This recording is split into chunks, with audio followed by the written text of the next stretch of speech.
El domingo, como dijimos al comienzo de la reunión, presentamos esta oración lema para que sea nuestra oración lema como iglesia para este año. Y bueno, estuvimos viendo en qué circunstancias se dio y por qué se llega a que la iglesia, allí la iglesia primitiva, los primeros creyentes en Dios, los primeros cristianos, hicieron esta oración, ¿no? Eso todos los antecedentes, digamos, los estuvimos analizando el domingo. Allí la tienen ustedes a la vista, les pido que la lean una vez más, porque quiero que nos detengamos un poquito en ella. Soberano Señor, a Él nos dirigimos, a Él oramos. Tú eres el Dios que hiciste el cielo y la tierra, el mar y todo lo que en ellos hay. Ahora, Señor, mira las amenazas y concede a tus siervos que con todo denuedo hablen tu palabra, mientras extiendes tu mano para que se hagan sanidades y señales y prodigios mediante el nombre de tu santo Hijo Jesús. Amén. La primera frase de la oración, la apertura, soberano Señor, tú eres el Dios que hiciste el cielo y la tierra y el mar y todo lo que en ellos hay, la asumimos, sabemos que es cierta y que ese es nuestro Dios, ese es nuestro Padre, el soberano Señor del universo. Así que quisiera detenerme hoy en la segunda frase, que es la que dice, ahora Señor, mira las amenazas. Hechos 4:29. Bueno, quisiera, como les dije, detenerme en esta frase y vamos a pensar en las amenazas, y esta es la palabrita en la cual vamos a estar meditando, vamos a pensar en las amenazas que tenemos aquellos que estamos en la búsqueda de Dios, en la búsqueda de su camino, de su voluntad, de sus propósitos. ¿Y por qué estamos en esa búsqueda? Porque sabemos que verdaderamente es lo mejor que podemos tener. Entonces, cuando yo de acá en adelante utilice la palabra cristianos, vamos a estar pensando en cristianos en este sentido. En aquellos que estamos en la búsqueda de Dios, de su camino, de su voluntad, de sus propósitos, porque entendemos y sabemos que es lo mejor para nosotros. En ese sentido, vamos a estar diciendo cristianos. Bueno, amenaza. ¿Qué es una amenaza? A efectos de nuestra reflexión de hoy, vamos a decir que amenaza es una intimidación que recibe alguien para hacer algo que no quiere o no hacer algo que quisiera. ¿Está bien? Es una definición básica. Podríamos decir otras cosas más, pero a efectos de nuestra reflexión vamos a tomar esta definición simple.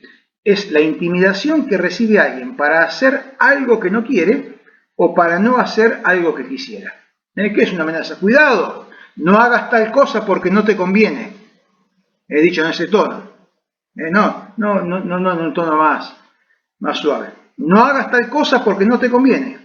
O hace eso porque si no te va a pasar algo. Bueno, eso configura una amenaza, ¿no? Y la amenaza funciona cuando genera dudas, cuando genera temores, indecisión, sospechas, desconfianza. Como resultado inmediato de eso que genera la amenaza, ¿qué aparece? Bueno, aparecen otras cuestiones no muy agradables. Aparece la preocupación, aparece la ansiedad y otros sentimientos emparentados con esto, como resultado de las amenazas que alguien puede recibir. Los cristianos estamos sujetos a amenazas. No me refiero, al menos en lo que respecta a nosotros los que estamos aquí, sino en nuestra ciudad, en nuestro país. No me refiero a amenazas violentas, como vemos en otros lugares del mundo que ocurre con los cristianos, ¿no? Donde son atacados, perseguidos y aún muertos por su fe. Sí, hoy en día, en otros lugares del mundo, los cristianos, los que manifiestan su fe en Jesús, son atacados, perseguidos y aún muertos por su fe. No sé si ustedes sabían. Pero bueno, no es nuestro caso, no es el tipo de amenazas que nosotros tenemos. Pero aún así, estamos sujetos a amenazas de distinto tipo y orden. Entonces quiero hacer una primera clasificación de las amenazas a las cuales estamos expuestos para después desarrollar una de ellas. Quiero decir que desde un punto de vista, podemos decir que existen amenazas internas y amenazas externas, interiores de cada uno de nosotros o que nos vienen de afuera. ¿Qué es una amenaza? Es una intimidación que recibe alguien para hacer algo que no quiere o hacer algo que no quisiera. La explicación es sencilla. Las amenazas externas son las que provienen de afuera, de otras personas, del entorno, de la sociedad, mientras que las amenazas internas son las que aparecen dentro nuestro, y que nos intimidan subrepticiamente, disimuladamente muchas veces, de modo tal que no nos damos cuenta que constituyen una amenaza, pero que lo son. ¿Y por qué disimuladamente? Para que nos intimidan para que no hagamos lo que nosotros queremos hacer o lo que entendemos que debiéramos hacer de acuerdo a lo que Dios nos dice. Y hoy quiero referirme a estas, a las amenazas internas, o a algunas de ellas que vamos a encontrar en la palabra del Señor. La pregunta sería entonces, ¿qué me puede amenazar interiormente para que no se haga realidad en mi vida lo que expresa nuestra oración lema? Concede a tus siervos que con todo de nuevo hablen tu palabra, mientras extiendes tu mano para que se hagan sanidades, señales, prodigios mediante el santo nombre de tu Hijo Jesús. Y bueno, y todo lo que eso implica, ¿qué me puede amenazar interiormente para que no se haga eso realidad en mi vida? Bueno, vamos a la Biblia para ver algunas de esas amenazas, que muchas que las conocemos, pero que muchas veces no nos damos cuenta que son amenazas. Vamos a ir a un pasaje que, está participando con nosotros de la reunión mi sobrino Matías. Creo que me comentó que a lo mejor iba a estar acompañado por un amigo suyo. Si es así, bienvenido también a nuestra reunión. Y me comentó que estaba leyendo el Evangelio de Mateo. Y casualidad, aunque no creo que existan las casualidades, me decía que estaba empezando a leer el pasaje que yo quiero considerar hoy entre nosotros, que son los capítulos 5 y 6 de Mateo. Así que Matías, si estuviste leyendo esto, viene bien porque lo vas a tener presente. De Mateo 5, 6, 7 incluyen lo que denominamos el Sermón del Monte. Toda una serie de enseñanzas que Jesús dio. Dice el relato ahí en el capítulo 5, versículo 1, que la multitud lo seguía, entonces él, para que todos pudieran escucharle, se fue ahí al monte, se subió a una parte un poquito más alta y empezó a hablar. Y bueno, de una serie de enseñanzas que en general todos tenemos noción de lo que dice. No vamos a leer obviamente todos los capítulos, pero sí yo quisiera llevarlos a recorrer hoy los capítulos 5 y 6 y determinar algunas amenazas que atentan contra que nosotros podamos vivir como el Señor quiere que vivamos y disfrutar lo que el Señor tiene para darnos. Acá, entonces, en estos capítulos, Jesús, me anticipo a decirlo para ponernos en contexto, el Señor Jesús nos advierte aquí contra algunas cosas, contra la apariencia de religiosidad. Nos advierte contra el querer jugar a ser cristianos, con ponernos el traje para parecer de afuera que somos, pero no serlo en realidad. Nos advierte contra el pensar que ser cristiano es mostrarse ante los demás de determinada manera o cumplir determinados actos o ritos, y con tal de que los cumpla está bien, no importa la motivación o la intención con la cual los haga. Sobre eso nos advierte el Señor. Y quiero decirles que aquí vamos a empezar a detectar algunas amenazas que atentan, que nos intimidan, que atentan para que nosotros podamos estar y hacer y recibir lo que el Señor quiere para cada una de nuestras vidas. Jesús comienza entonces lo que conocemos como el Sermón del Monte, allí en el capítulo 5 de Mateo, y ya en ese inicio, a través de los primeros versículos de las bienaventuranzas, nos muestra que lo que Dios quiere hacer en nosotros no es un maquillaje, no es hacernos más lindos por fuera, no es una cirugía estética, sino que es un cambio de raíz, un cambio interior, espiritual, una transformación, en realidad es la palabra que utiliza con mayor precisión la Biblia, una transformación interior espiritual que se verá reflejada en todo el resto de nuestras vidas, en lo que somos y en lo que hacemos. Eso está en en el capítulo 5, de los versículos 1 al 12, cuando él habla bienaventurados los que, y todo tiene que ver con actitudes interiores, ¿no? Luego, a partir del versículo 13, nos desafía a pensar que eso que recibimos de él, es decir, esa posibilidad de esa transformación interior, es como la sal y es como la luz. Es decir, recibimos sal en nuestras vidas, la sal que hace, da sabor, algo que es insípido, la sal que hace, en su justa medida, da sabor, permite apreciar realza el sabor de las comidas. Ahí está, gracias David por la palabra. Realza el sabor de las comidas. Y espiritualmente hablando, esta sal a la que se refiere el Señor, espiritualmente, nos ayuda a apreciar y a realzar el verdadero sabor de la vida. Como dice nuestro lema, dando más y mejor sabor a nuestro mundo. Esa sal que Dios nos ha dado, esa sal que Dios ha puesto espiritualmente en nuestras vidas, que podamos recibirla, que podamos disfrutar del verdadero sabor de la vida y a su vez poder compartir con los demás para que también encuentren la sal de la vida, así como la hemos encontrado nosotros. Eso dice en el versículo 13, ustedes son la sal. Y después el versículo 14 habla de la luz. Recibimos la luz de Dios para alumbrar nuestras vidas.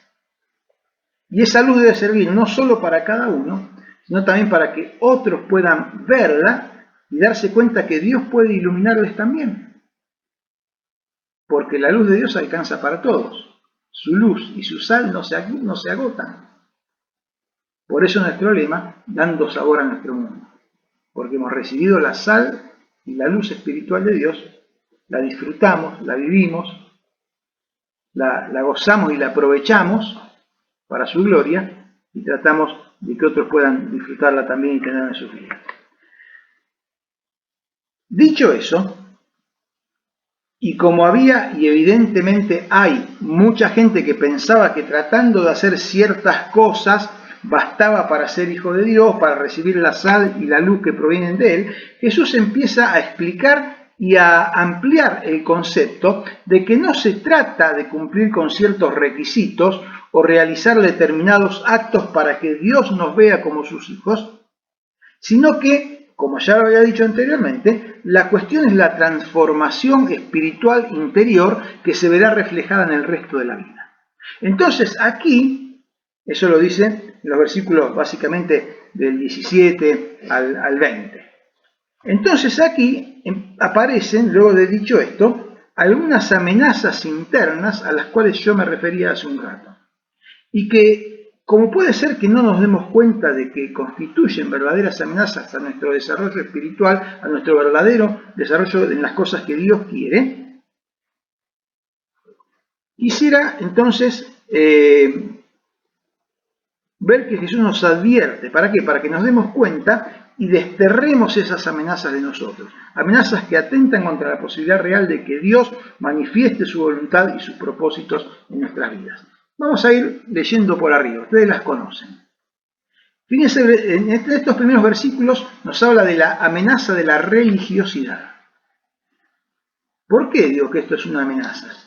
Porque a veces nosotros nos pensamos que siendo religiosos, haciendo ciertas cosas, porque vamos a la iglesia, porque leemos la Biblia, porque respetamos ciertas cuestiones que en la Biblia están dichas, a nosotros nos parece que estamos bien. Y si nosotros pensamos que simplemente por hacer eso vamos a recibir la sal y la luz de Dios en nuestras vidas, nos estaremos quedando cortos.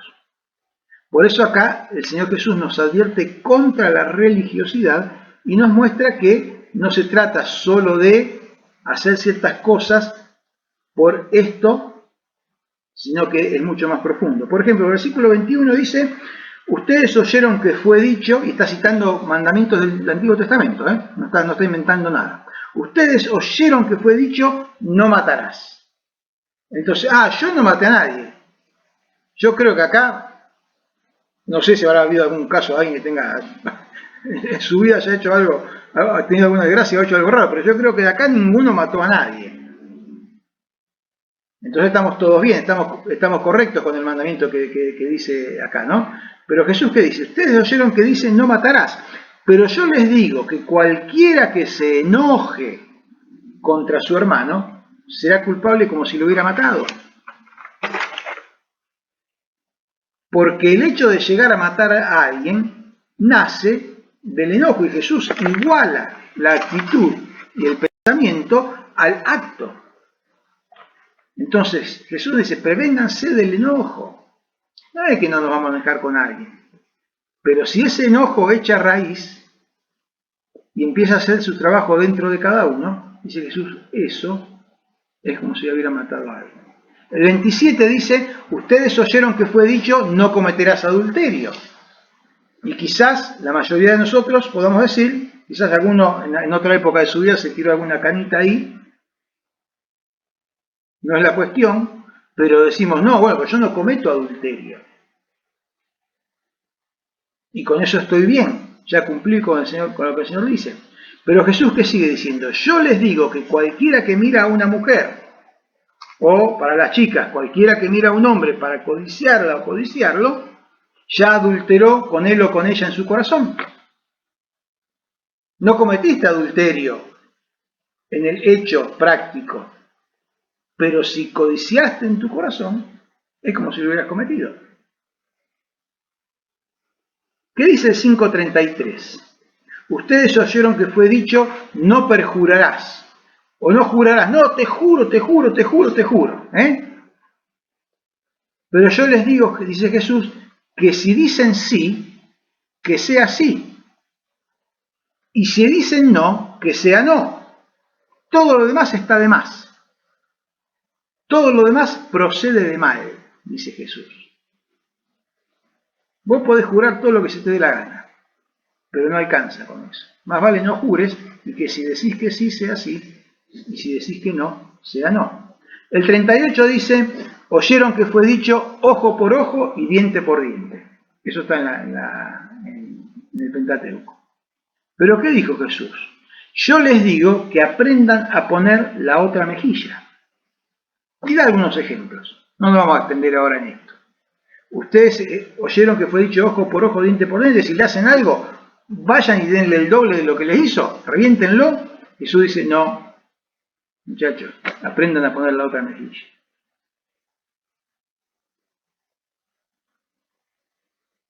El versículo 43 dice, oyeron que fue dicho, amarás a tu prójimo y aborrecerás a tu enemigo. ¿Está en la Biblia eso? Sí, estaba allá, por allá en los primeros libros de la Biblia.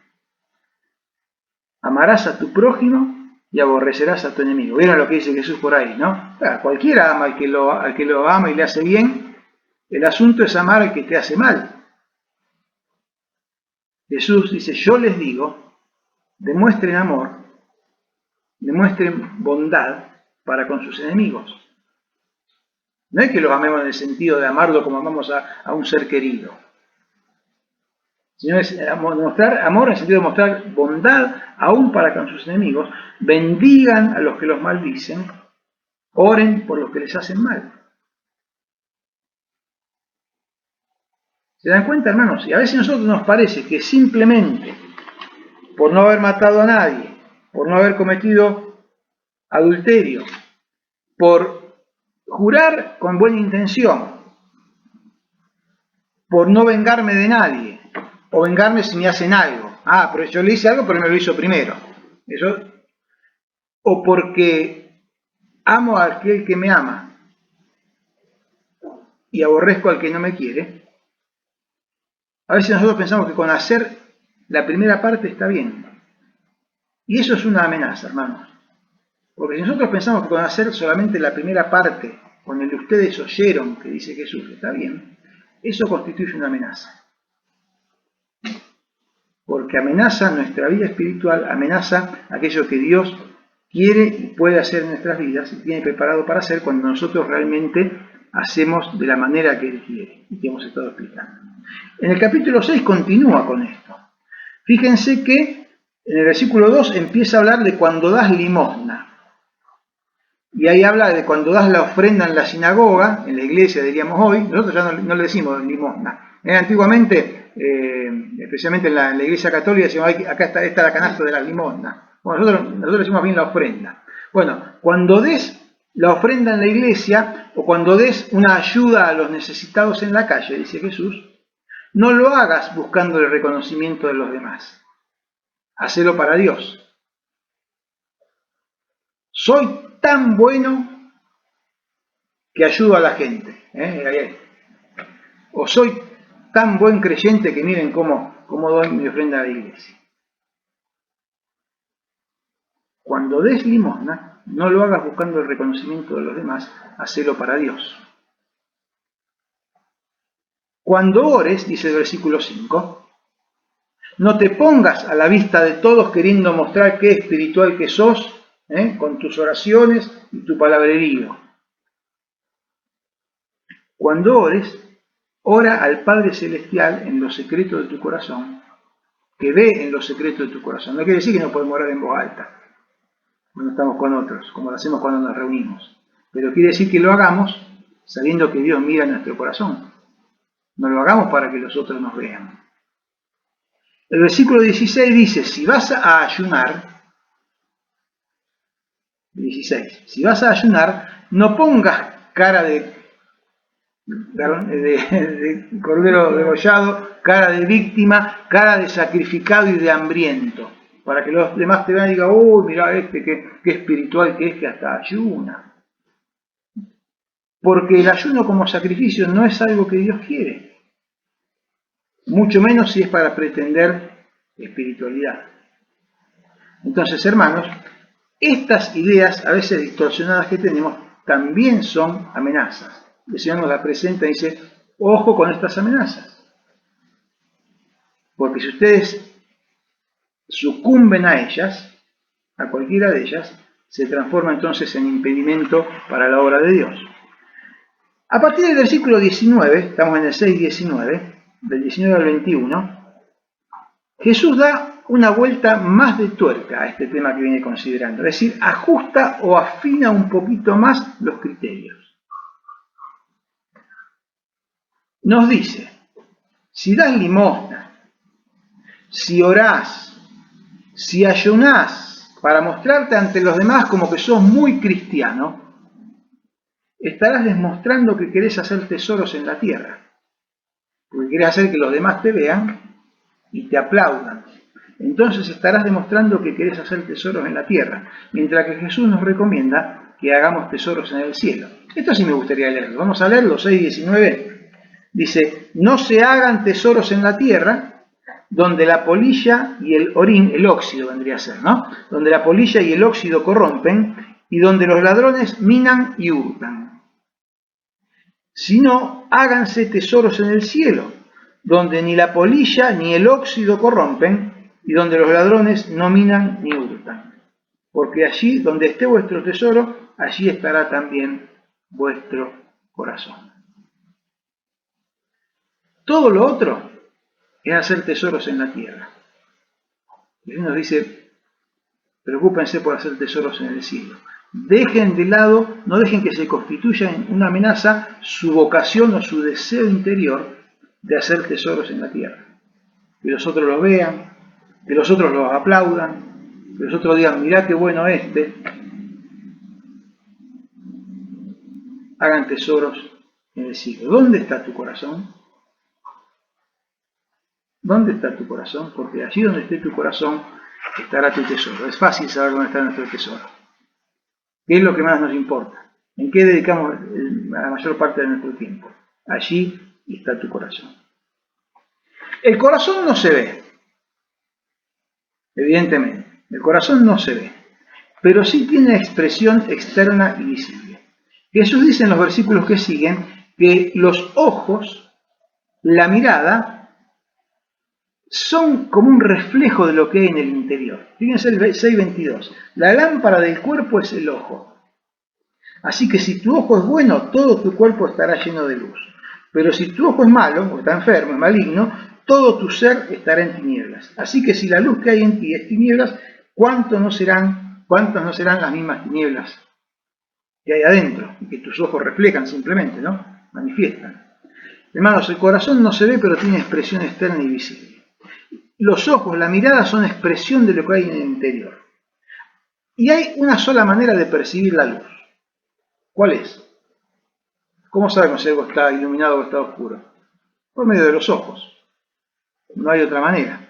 Por medio del sentido de la vista. Por eso afirma aquí que la lámpara del cuerpo es el ojo.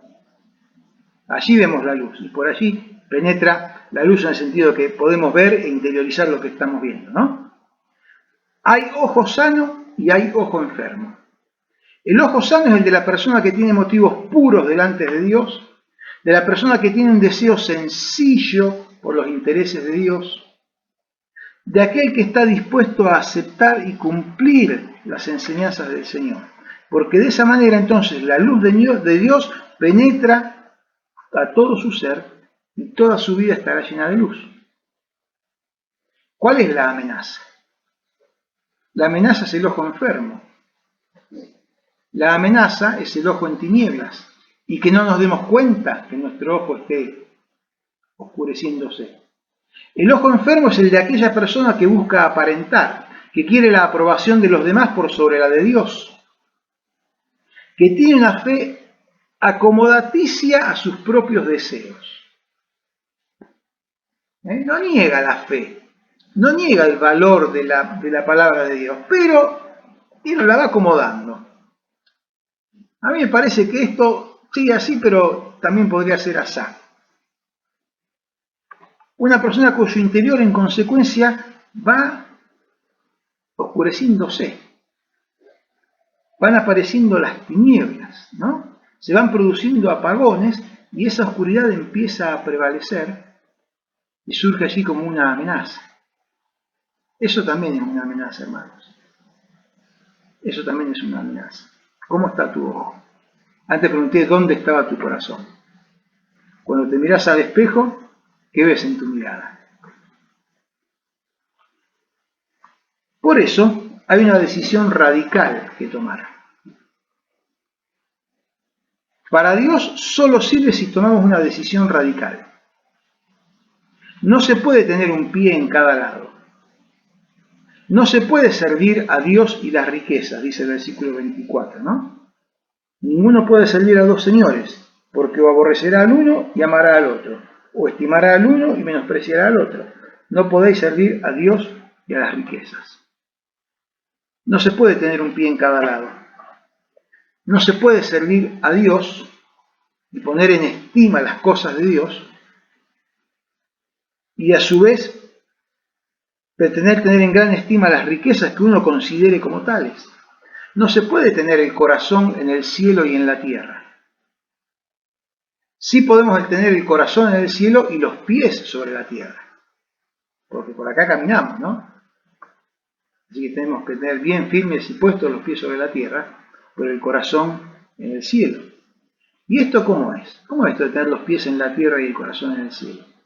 Bueno, hermanos, haciendo todo lo que hemos estado diciendo, según lo que la Biblia nos enseña, estaremos poniendo el corazón en el cielo mientras caminamos nuestros pies sobre la tierra. Y quisiera hacer una referencia a los últimos versículos de este capítulo 6, porque hasta ahora hemos estado hablando de la amenaza de la religiosidad.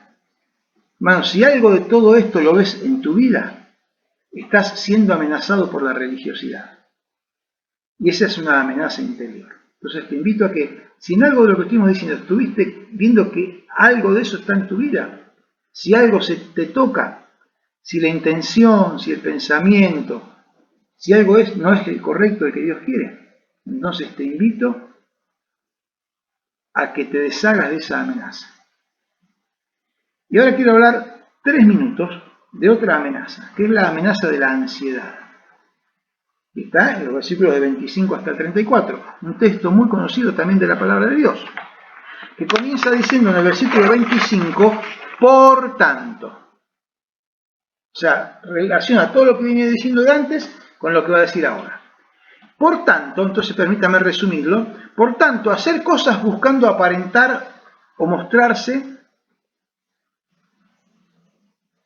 Por tanto, la inseguridad de los tesoros terrenales, porque ¿qué tesoro terrenal podemos tener que nos dé seguridad?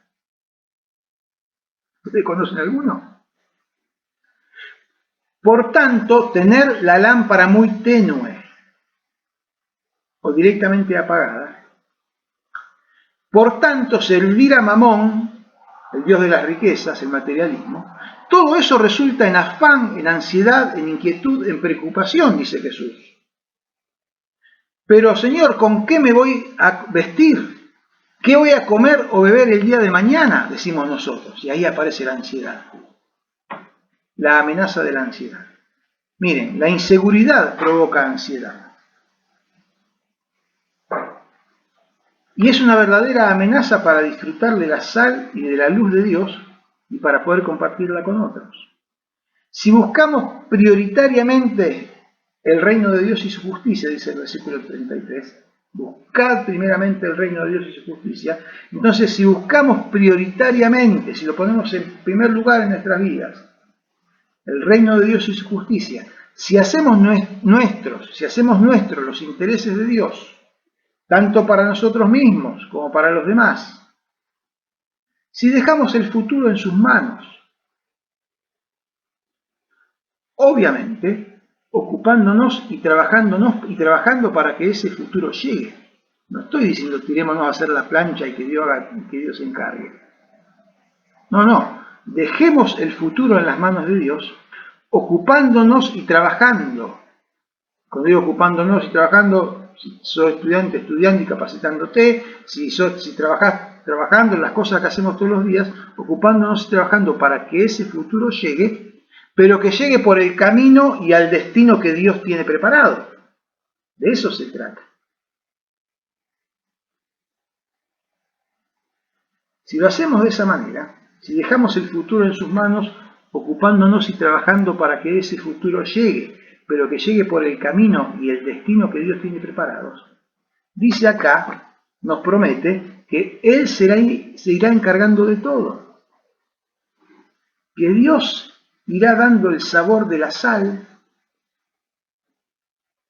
que Dios irá proveyéndonos de la luz, guiando nuestros pasos, rodeándonos de las personas adecuadas, abriéndonos las puertas correctas, cerrando las puertas erróneas, obrando esos milagros en nuestras vidas. Y entonces tendremos la mente lista, dispuesta, despejada, porque dejamos el futuro en sus manos, para pensar y ocuparnos de lo que Dios quiere. Podremos orar con sinceridad y convicción nuestra oración libre. Hermanos, si estas amenazas las erradicamos de nuestras vidas, haciendo lo que el Señor quiere, podremos orar con convicción, con sinceridad y con sincero deseo esta oración. Soberano Señor, tú eres el Dios que hiciste el cielo y la tierra, el mar y todo lo que en ellos hay. Todo es tuyo, Señor. Todo te pertenece. Ahora, Señor, mira las amenazas y gracias por mostrarme las amenazas que están dentro mío. Y ayúdame a tratar con ellas, a erradicarlas de mi vida, a andar de acuerdo a lo que me enseñás. Entonces concede a tus siervos que con todo de nuevo hablen tu palabra, que esa sal y esa luz que pusiste en nosotros podamos también transmitirla a los demás, no solo disfrutarla, sino compartirla. Mientras confiamos y esperamos, mientras extiendes tus manos para que se hagan sanidades y señales y prodigios mediante el nombre de tu santo Hijo Jesús. Hermanos, no nos descuidemos, estamos sujetos a amenazas. Estas son amenazas interiores, amenazas que están en nosotros y que pueden afectar nuestra vida y hacen que no podamos andar como Dios quiere que andemos y hacer lo que Él quiere que haga. Hermanos, que el Señor nos bendiga y bueno, vamos a seguir considerando esto y tratando de hacernos de poder entender plenamente los alcances y el significado de esta oración. Oramos. Padre nuestro que estás en los cielos, gracias Señor por este tiempo en tu presencia. Gracias por habernos podido reunir una vez más, por este medio que tenemos de encontrarnos a través de la tecnología, para unirnos espiritualmente, Señor, en tu presencia y poder orar a ti, como lo hemos estado haciendo, poder dar testimonio, poder compartir y también poder reflexionar en tu palabra, Señor. Gracias por el alimento, la guía, la luz que es para nosotros. Y Señor, que esto que hemos estado reflexionando hoy, que seguramente has hecho que esté, obrando en nuestra mente, en nuestros pensamientos, en nuestras decisiones, Señor, que tu Espíritu Santo lo siga afirmando. Señor, sabemos conscientemente que el tuyo es el mejor camino. Es el único camino que lleva a la verdad, que lleva a la vida, Señor. Por eso queremos transitarlo. Señor, ayúdanos a vencer estas amenazas, a erradicarlas de nuestras vidas, a poder, Señor, depender y confiar en ti en todo, hacer tu voluntad, servirte sintiendo tu guía y tu dirección en todo momento y siendo de bendición para los demás. Padre, nos despedimos por esta noche, rogando tu bendición, en el nombre de Jesús. Amén.